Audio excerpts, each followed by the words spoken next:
नगरपालिकेने सुरू केले बस स्थानक समोरील नाली सफाईचे काम।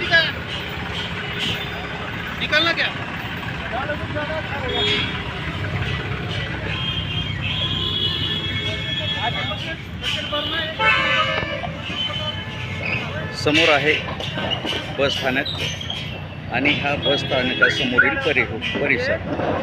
या ठिकाणी ही पूर्ण नाली तुडुंब भरलेली होती। सतत 2 दिवस झुंजार SC37ने बातमी लावल्यामुळे नगरपालिकेने या ठिकाणी आपले काम सुरू केले आहे आणि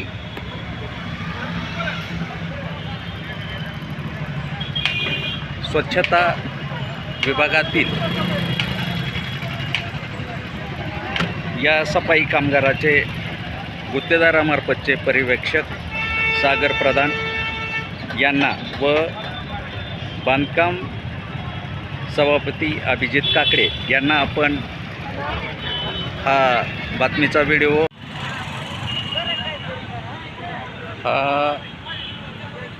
नमस्कार, झुंजार SC37 न्यूज उस्मानाबाद या यूट्यूब चॅनलमध्ये व ब्लॉगमध्ये आपलं सर्वांचं स्वागत आहे। मी आप्पासाहेब शिरसाटे आपणास देत आहे। आपण धाराशिव उस्मानाबाद शहरामधील बस स्थानकाच्या एकदम जवळ असलेल्या रामानंद हॉटेल तथा गणराज मोबाईल शॉपी या ठिकाणी रुईभर आळणी खेड गडदौदरी या मार्गावर जाणाऱ्या टमटम पॉईंटजवळ आपण या ठिकाणी थांबलेलो आहोत।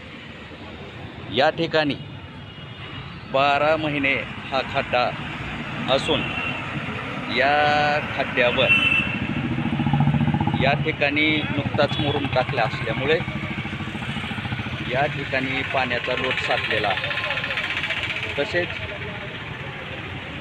या ठिकाणी सकाळी शाळेच्या टायमाला सकाळी आणि शाळा सुटल्यानंतर आणि शाळा भरण्याच्या टायमाला अनेक खेड्यापाड्यातील विद्यार्थी, लहान मुली तसेच अनेक लोक या ठिकाणी येऊन ये जा करत असतात आणि या खड्ड्यामुळे वाहनधारकांना तसेच विद्यार्थ्यांनाही या ठिकाणाचा या पाण्याचा हे पाणी या नगरपालिकेच्या नालीमधून या ठिकाणी हे साठत आहे।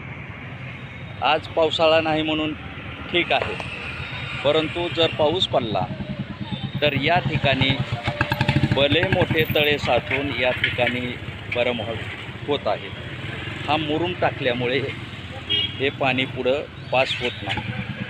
तरी नगरपालिका प्रशासनाला विनंती की या ठिकाणाहून एक छोटीशी नाली रस्त्याच्या कडेने काढून या ठिकाणी जे फुटपाथवर रोडवर फळ विक्रेते स्थायिक झालेले आहेत पूर्णपणे या ठिकाणापासून छत्रपती शिवाजी महाराजापर्यंत हे दिसत आहे, हे पूर्णपणे फुटपाथच्या बाजूला सारून या ठिकाणी ही नाली काढून दिली तर हा त्रास आणि हे पाणी साठणे थांबेल।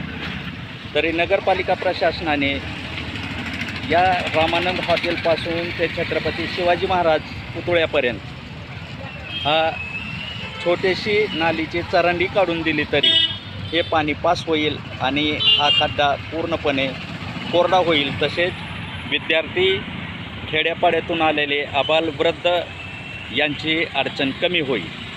धन्यवाद। पहा काय करता येते ते। आणि बातमी पाठवलेली होती, त्या बातमीचा बांधकाम सभापती आणि आरोग्य सुपरवायझर यांनी या बातमीची दखल घेऊन हा प्रकार चालू केलेला आहे। या ठिकाणाहून ओम हॉटेलपर्यंत हे नालीचे काम साफसफाई करून घेणार आहे।